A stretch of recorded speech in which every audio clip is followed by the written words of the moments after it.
Good day. I'm Edsel Jordas. And I'm Alexis Palmes. Welcome to our research presentation for our QMET research title. Gago, nagsalita na ako. Delay ka tol, nagsalita na rin ako. Sige, isa pa. Ikakat na lang. Yun Ulitin mo nga, sa una. Sa'yo ata yun eh. Sa'yo yun eh. Lapit Sige, naman sige, sa sa'yo. wifi namin. Game. Isa pa. Sa'yo, sa'yo pag yun ah. Yeah. Game. Yun ah. Oo.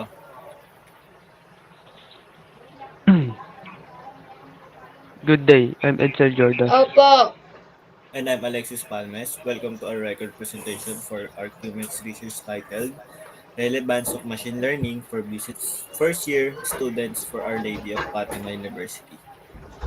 Chapter 1 Introduction.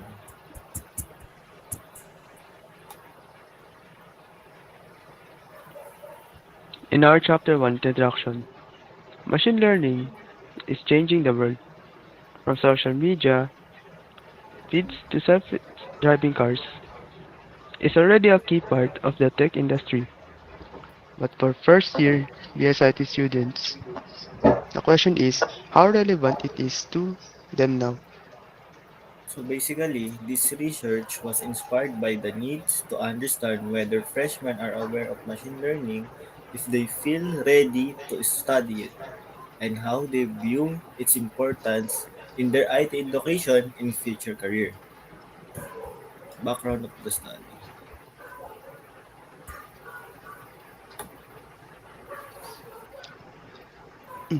In our background of the study, the fourth industrial revolution emphasizes artificial intelligence or AI, and machine learning is one of its strongest tools. Globally, industries are looking for professionals with ML knowledge and skills. And at Our Lady Fatima University, we wanted to evaluate if students are very start of their visit program already see machine learning as something essential and if they are prepared to begin to learning it. Statement of the problem.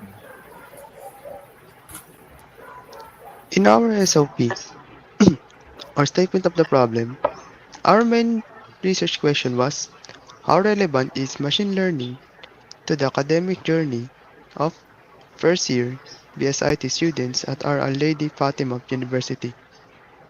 So, especially we ask, number one, what is the demographic profile of respondent in terms of gender, age, civil status, and academic performance in IT-related subject? Number two, what is their level of awareness about machine learning? Number three, how do they perceive its relevance to their academic and professional goals? Number four, is there a relationship between their familiarity with machine learning and their academic performances? Methodology.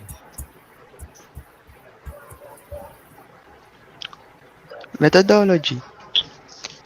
We use a quantitative research design and surveyed 20 first-year BSIT students from the Antipolo campus. Our questionnaire had three sections: ML awareness, readiness, and perceived relevance. Basically, we analyze the responses using descriptive statistic and differential tools like correlation and t-test. This allowed us to identify patterns in awareness and performance.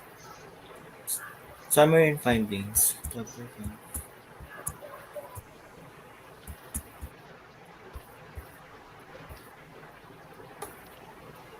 Hmm. In our summary findings, we found that students had heard of machine learning but weren't fully confident about learning it yet. They still saw it as highly relevant to their future careers. And students who were more familiar with machine learning tended to perform better in IT-related subjects. This shows a possible link between awareness and academic success. Conclusion.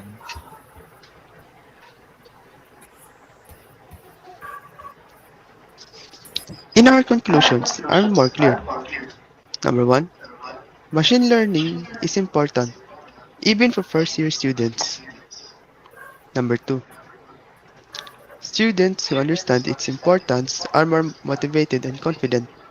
Number three, modern teaching methods that can introduce machine learning early can significantly enhance student engagement.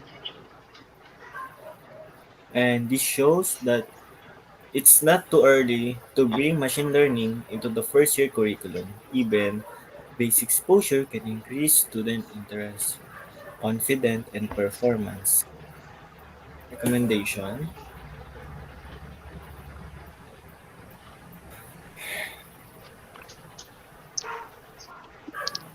In our recommendations, we recommend that educational institutions, especially IT programs, introduce machine learning early through beginner-friendly lessons, workshops, or interactive tools. Also, instructors should also consider using varied teaching styles like simulation, group works, and real-world projects to make machine learning more understandable and less intimidating for new students.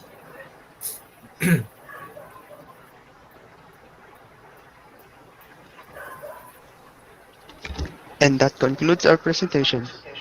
We hope our research helps guide and improves improvements in how machine learning is introduced in IT education. Thank you for watching and we welcome your question or feedback. Okay